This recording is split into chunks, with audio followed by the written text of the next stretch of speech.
ஸ்ரீராம ஜெயம். நம்ம போன பதிவில் திருவலம் ஸ்ரீ தனு மத்யாம்பாள் சமேத வில்வநாதீஸ்வரர் திருக்கோவில் தரிசனம் பண்ணிட்டு வந்தோம். அந்த திருக்கோவிலில் ஒரு சுவாமிகளை எல்லா இடத்துலையும் பார்த்தோம். அந்த சுவாமிகளையும் அவருடைய திருப்பணிகளை பற்றின விபரத்தை இந்த பதிவில் பார்க்கலாம். திருஞான சம்பந்தரால் பாடல் பெற்ற இந்த தலத்தில் நம்ம வில்வநாதீஸ்வரரை தரிசனம் பண்ணிட்டு அந்த புராதனமான பலாமரத்து கீழே சுவாமிகள் பிரதிஷ்டை பண்ணியிருக்கிறத பார்த்தோம். நடராஜர் சன்னதியில் மிக அழகான திருவுருவம் சுவாமிகளோட தரிசனம் பண்ணோம். அதே மாதிரி சன்னிதானம் கிழக்கு பக்கம் நந்திகேஸ்வரருக்கு பக்கத்தில் சுவாமிக்கு ஒரு பீடம் இருக்கிறத பார்த்தோம். இந்த சுவாமிகளை பற்றின விபரத்தை தான் இந்த பதிவில் பார்க்க போகிறோம். இந்த திருக்கோவிலுடைய முகப்பு வாயிலுக்கு பக்கத்திலேயே தான் இந்த சுவாமிகளுடைய ஸ்ரீலஸ்ரீ சிவானந்த மௌன சுவாமிகளுடைய ஆசிரமம் இருக்குது. பக்தர்கள் இந்த சுவாமிகளை பிரதர்ஷனம் பண்ணிட்டு இருக்கிறத பார்க்குறோம். இந்த சித்தர் பீடத்தை உள்ளே போய் தரிசனம் பண்ணுற பாக்கியம் நமக்கு கிடைச்சிருக்கு. இங்கே நாள் கணக்கில் சுவாமிகள் தியானத்தில் அமர்ந்திருப்பாராம். இப்பையும் இந்த இடம் தியான மண்டபமாக நம்ம பார்க்குறோம். இவர் வில்வமும் விபூதியும் பக்தர்களுக்கு பிரசாதமாக கொடுப்பாராம். இவரிடமிருந்து பிரசாதம் பெற்ற பக்தர்கள் எவ்வளவோ கவலைகள் நோய்கள்லாம் நிவாரணம் பெற்று அன்போடும் பக்தியோடும் கொடுக்கிற காணிக்கையை வச்சு தான் எல்லா திருப்பணிகளையும் செய்தாரு அப்படின்னு சொல்றாங்க. நம்ம இப்போ திருவலம் மௌனகுரு சுவாமிகள் மடத்துக்கு வந்திருக்கோம். அவருடைய அணுக்க சீடரான சிவராஜ சுவாமிகளை இப்போ இந்த குருவை பற்றி நமக்கு சொல்லுவார். சுவாமி இந்த ஆலயத்துக்கு 1960 வில்வநாதீஸ்வரன் தனத்தியம்பாள் ஆலயத்தை புதுப்பிச்சு அதை இது பண்ணி திருவிழாக்கள் அன்னதானங்கள் இந்த மாதிரி பல பண்ணி இருக்கிறாங்க. அதுக்கப்புறம் 60 வந்தார்.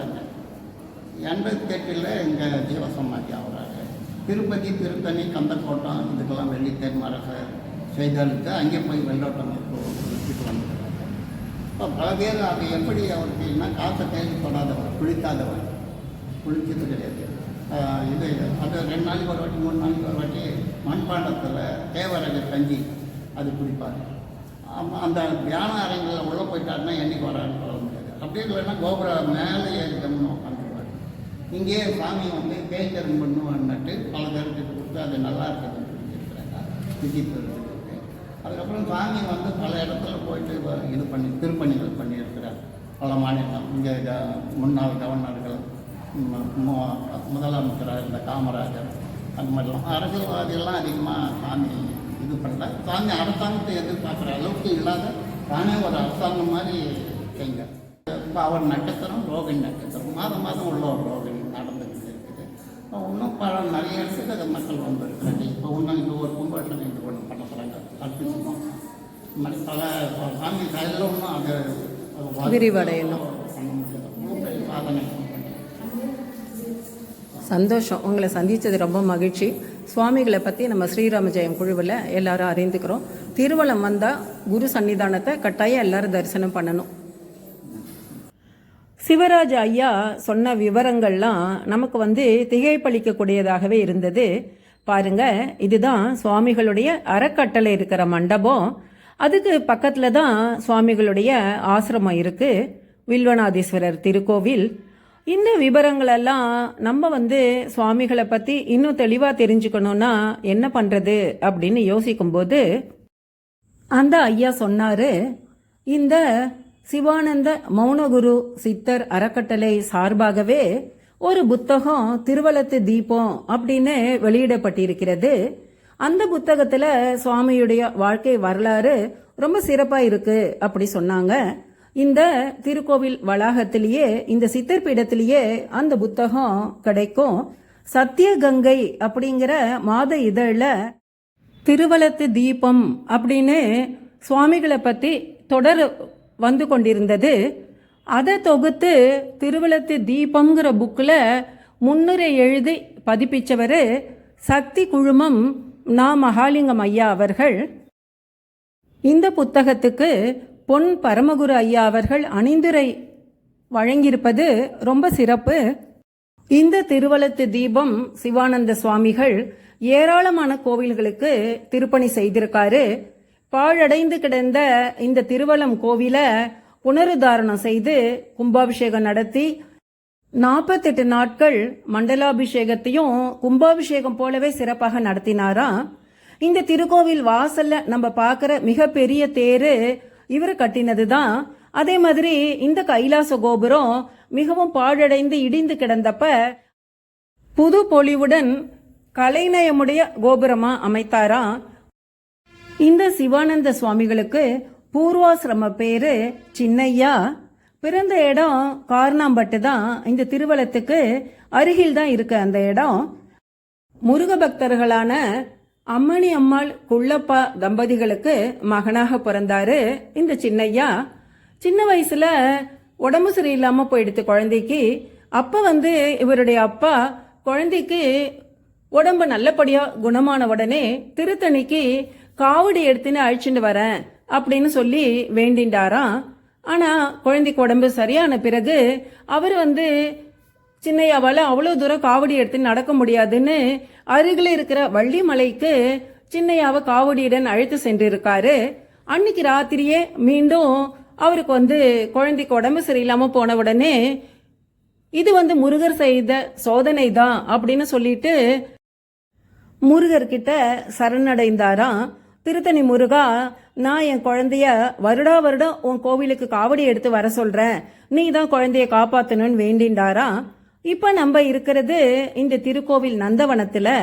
இது பாருங்க, இந்த திருவலம் சுவாமிகள் செய்து வைத்த செப்பு பட்டயம்.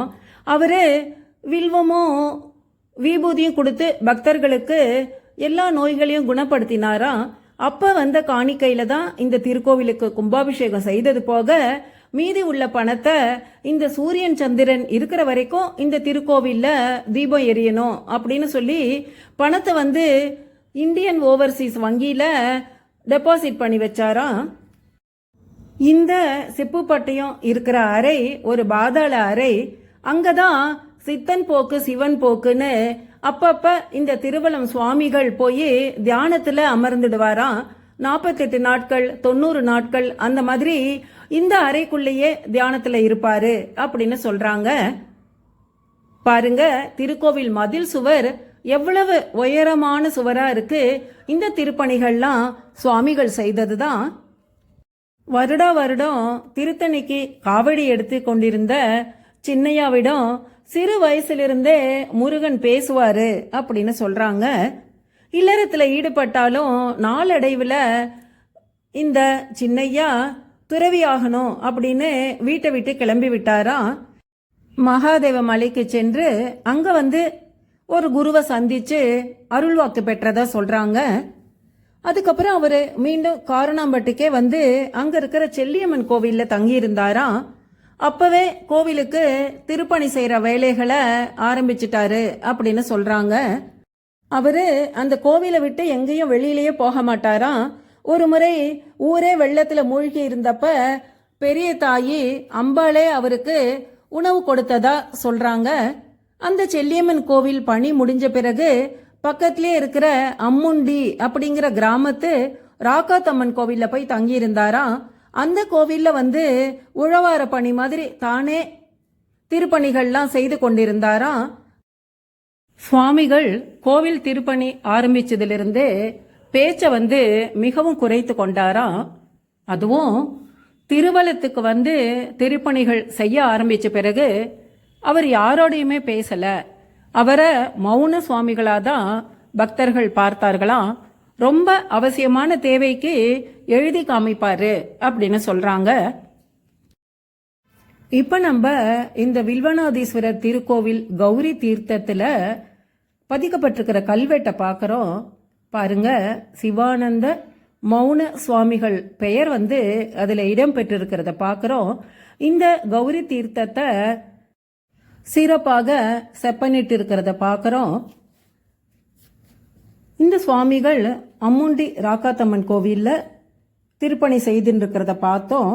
அப்ப ராமச்சந்திர நாயுடு அப்படிங்கிறவரு சுவாமிகளை நீங்க நம்ம ஊருக்கு பக்கத்துல இருக்கிற பாடல் பெற்ற ஸ்தலம் திருவலங்கோவில் பாழடைஞ்சு கிடக்கு, அங்க நீங்க திருப்பணிகள் செய்யணும் அப்படின்னு அழைத்து கொண்டு வந்தாராம்.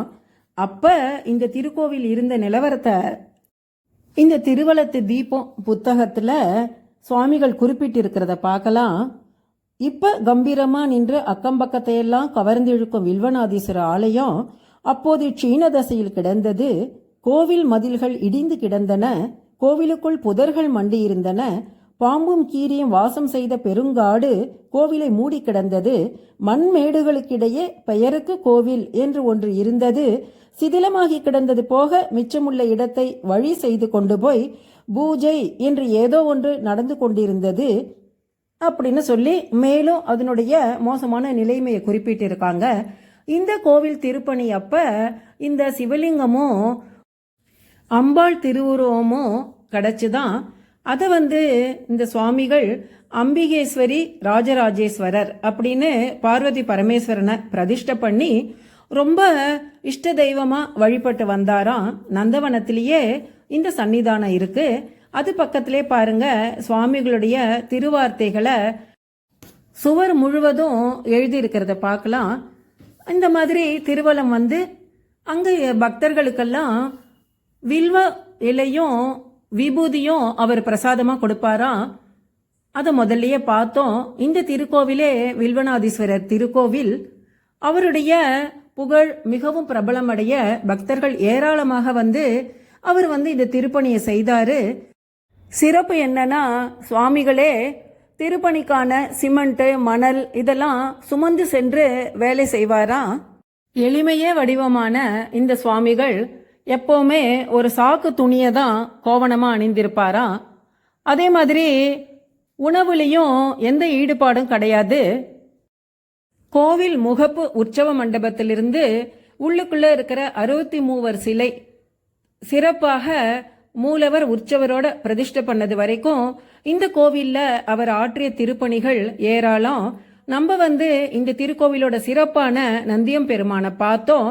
இந்த சுதை சிற்பத்தையும் மிகவும் அழகாக வடிவமைக்க செய்தது இந்த சுவாமிகள் தான் அப்படின்னு சொல்றாங்க. இந்த மாதிரி திருவலம் கோவில் சிறப்பாக சப்பனிடப்பட்டு ஒரு பொங்கல் பண்டிகை அன்னைக்கு கும்பாபிஷேகம் நடத்தப்பட்டதா. சிறப்பு என்னன்னா மண்டலாபிஷேகம் 48 நாட்களும் கும்பாபிஷேகம் போலவே சிறப்பாக செய்தாராம். இதை பத்தி முன்னாள் கலெக்டர் பாஸ்கர தொண்டைமான் இந்த கோவில் வலம் வந்தபோது தினமணி சுடர் பத்திரிகையில எழுதினாராம். அதன் பிறகு சுவாமிகளுக்கு இடையறாத தொடர்ச்சியான திருப்பணிகள் தான். இந்து சமயம் திருக்கோவில்கள் அனைத்திலிருந்தும் சுவாமிக்கு அழைப்பு. திருத்தணி கோவிலுக்கு வெள்ளித்தேர் செய்து கொடுத்தாராம். சென்னை கந்தக்கோட்டம் முருகன் கோவில் வெள்ளித்தேர் செய்து வெள்ளோட்டம் விட்டதும் இந்த சுவாமிகள் தான். இந்த திருவலம் சுவாமிகள் சிதம்பரம் நடராஜர் கோவில் திருவான்மியூர் மருந்தீஸ்வரர் கோவிலுக்கும் திருப்பணிகள் செய்திருக்காரு அப்படின்னு சொல்றாங்க. ராமலிங்க வள்ளலார் மாதிரி புலால் மறுப்பு ஜீவகாருண்யம் இதுதான் இவருடைய கொள்கையாக இருந்தது. பொள்ளாச்சி சக்தி குழும நிறுவனர் திரு மகாலிங்க ஐயா அவர்கள் இவருக்கு தீவிர சீடராக இருந்திருக்காரு. பொன் பரமகுரு ஐயாவும் இவர் அடிக்கடி பாப்பாராம்.